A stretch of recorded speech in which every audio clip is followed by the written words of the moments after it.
ಯಾದಗಿರಿಯಲ್ಲಿ ಆರ್ಎಸ್ಎಸ್ ಪಥಸಂಚಲನಕ್ಕೆ ನಿನ್ನೆಯಷ್ಟೇ ಅವಕಾಶವನ್ನು ಕೊಡಲಾಗಿತ್ತು. ಇನ್ನೇನು ಕೆಲವೇ ಹೊತ್ತುಗಳಲ್ಲಿ ಆರ್ಎಸ್ಎಸ್ ಪಥಸಂಚಲನ ಆರಂಭಗೊಳ್ಳಲಿದೆ.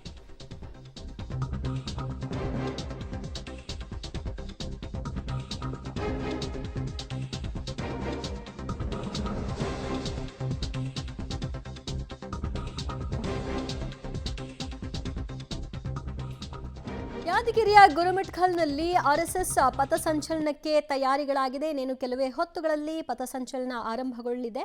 ಯಾದಗಿರಿ ಜಿಲ್ಲೆಯ ಗುರುಮಿಟ್ಕಲ್ ಪಟ್ಟಣದಲ್ಲಿ ಪಥಸಂಚಲನಕ್ಕೆ ರೂಟ್ ಮಾರ್ಚ್ ಅನ್ನು ಕೂಡ ಪೊಲೀಸರು ಮಾಡಿದ್ದಾರೆ. ಆರ್ಎಸ್ಎಸ್ ಪಥಸಂಚಲನದ ಮೇಲೆ ಪೊಲೀಸರು ಹದ್ದಿನ ಕಣ್ಣನ್ನು ಇರಿಸಿದ್ದಾರೆ. ಭಾರೀ ಬಂದೋಬಸ್ತನ್ನು ಕೂಡ ಮಾಡಿಕೊಳ್ಳಲಾಗಿದೆ. ಪಟ್ಟಣದಲ್ಲಿ ಪೊಲೀಸರ ಪಥಸಂಚಲನವೂ ಕೂಡ ಆಗಿದೆ. ಆರ್ಎಸ್ಎಸ್ ಪಥಸಂಚಲನ ಸಾಗುವ ಮಾರ್ಗದುದ್ದಕ್ಕೂ ಕೂಡ ಪೊಲೀಸ್ ರೂಟ್ ಮಾರ್ಚ್ ಅನ್ನ ಮಾಡಿದ್ದಾರೆ. ಆರ್ಎಸ್ಎಸ್ ಪಥಸಂಚಲನದ ವೇಳೆಯಲ್ಲಿ ಯಾವುದೇ ಅಹಿತಕರ ಘಟನೆ ಆಗದೇ ಇರೋ ರೀತಿಯಲ್ಲಿ ಬಿಗಿ ಭದ್ರತೆಯನ್ನ ಕಟ್ಟೆಚ್ಚರಿಕೆಯನ್ನು ವಹಿಸಲಾಗಿದೆ. ಮತ್ತಷ್ಟು ಮಾಹಿತಿ ಪಡೆಯೋಣ ನಮ್ಮ ಪ್ರತಿನಿಧಿ ಪ್ರವೀಣ್ ರೆಡ್ಡಿಯಿಂದ. ಪ್ರವೀಣ್, ಸದ್ಯ ವ್ಯವಸ್ಥೆ ಹೇಗಾಗಿದೆ ಅಲ್ಲಿ? ಇನ್ನೇನು ಕೆಲವೇ ಹೊತ್ತುಗಳಲ್ಲಿ ಆರಂಭ ಆಗುತ್ತೆ. ಸೊ ಅದರ ಬಗ್ಗೆ ಏನು ಅಪ್ಡೇಟ್ಸ್ ಲಭ್ಯವಾಗ್ತಿದೆ?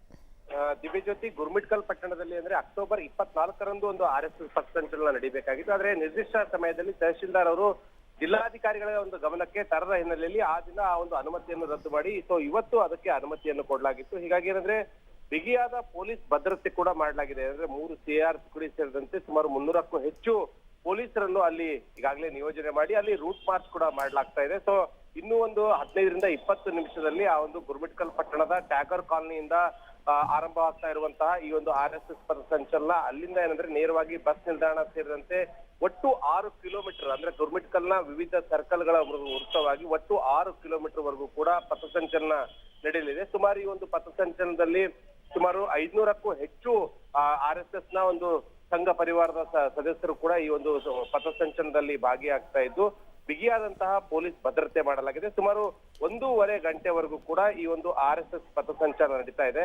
ಸೊ ಮುಂಜಾಗ್ರತಾ ಕ್ರಮವಾಗಿ ಏನೆಲ್ಲ ಬಿಗಿಯಾದಂತಹ ಪೊಲೀಸ್ ಭದ್ರತೆ ಮಾಡ್ಕೊಳ್ಬೇಕಾಗಿತ್ತು ಆ ಒಂದು ವ್ಯವಸ್ಥೆಯನ್ನು ಜಿಲ್ಲಾಡಳಿತ ಮಾಡ್ಕೊಂಡಿದೆ. ದಿವ್ಯಜ್ಯೋತಿ, ಥ್ಯಾಂಕ್ ಯು ಪ್ರವೀಣ್ ರೆಡ್ಡಿ ನಿಮ್ಮೆಲ್ಲ ಮಾಹಿತಿಗೆ.